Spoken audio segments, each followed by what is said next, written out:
বেংকৰ গ্ৰাহকৰ বাবে আহিছে ভয়ংকৰ খবৰ। পলকতে আপোনাৰ বেংক একাউণ্টৰ টকা হেক হৈ যাব পাৰে। এতিয়াই জানি লওক এইসমূহৰ নিয়ম। কেন্দ্ৰীয় চৰকাৰে বেংক গ্ৰাহকৰ বাবে জাৰি কৰিলে এই নতুন নিয়মসমূহ জানিবলৈ ভিডিঅ'টো শ্বেয়াৰ কৰি এতিয়াই সম্পূৰ্ণ চাওক। আজিকালি চাইবাৰ অপৰাধো বাঢ়িছে। চাইবাৰ অপৰাধ বন্ধ কৰাৰ বাবে ভাৰত চৰকাৰে গ্ৰহণ কৰিছে কেইবাটাও নতুন পদক্ষেপ।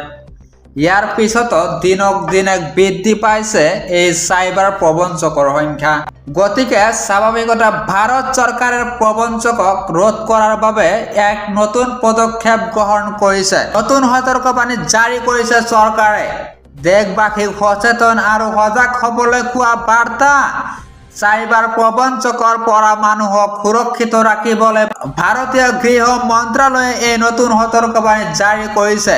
এই সতৰ্কবাণীত চাইবাৰ প্ৰবঞ্চকৰ দ্বাৰা প্ৰবঞ্চনাৰ এক নতুন পদ্ধতিৰ ওপৰত আলোকপাত কৰা হৈছে। কেন্দ্ৰীয় গৃহ পৰিক্ৰমা মন্ত্ৰালয়ে জাৰি কৰা সতৰ্কবাণীত কোৱা হৈছে যে OTP নিবিচাৰাকৈ বেংক একাউণ্ট সম্পূৰ্ণ খালী হৈ যাব পাৰে আপোনাৰ। প্ৰবঞ্চকে মানুহক প্ৰতাৰণা কৰিবলৈ মোবাইলত বাৰ্তা প্ৰেৰণ কৰিছে। তাত লিখা আছে মেছেজত দিয়া নম্বৰটো ডাইল কৰক, অন্যথা আপোনাৰ মোবাইল ফোনটো ছুইচ অফ হৈ যাব। মেছেজটোত *401#99963 তাৰ পিছত 4টা ডট তাৰ পিছত 45 এনেকুৱা নম্বৰ আহিব পাৰে। তাৰ পিছতে মেছেজটোত এইটোও লিখা আছে যে আপোনাৰ ফোনটোৰ দ্বাৰা আৰু কোনো কাম সম্পূৰ্ণ নহ'ব। বহুতে এই কথাটো বুজি নোপোৱাকৈ ডাইল কৰি প্ৰবঞ্চনাৰ জালত পৰে।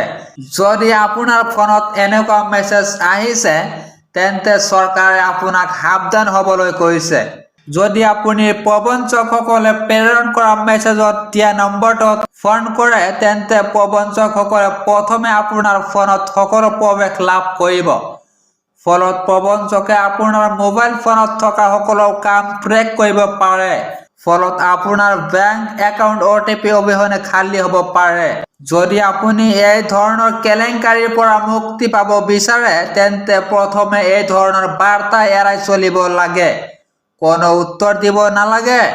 এই ধৰণৰ প্ৰবঞ্চনাত ফোন বা চিম কাৰ্ড হেক হ'লে ফোনলৈ কোনো তথ্য নাহে। লগতে কেতিয়াবা আপোনাক এটা এপ ডাউনলোড কৰিবলৈ কোৱা হয়। আচলতে সেই এপটো এটা VPN এপ, যাৰ জৰিয়তে প্ৰবঞ্চকে আপোনাৰ ফোনটোৰ সকলো ডাটা চুৰি কৰিবলৈ সক্ষম হয়। গতিকে ভুল কৰিলেও অচিনাকি নম্বৰৰ পৰা পঠোৱা কোনো লিংকত ক্লিক নকৰিব।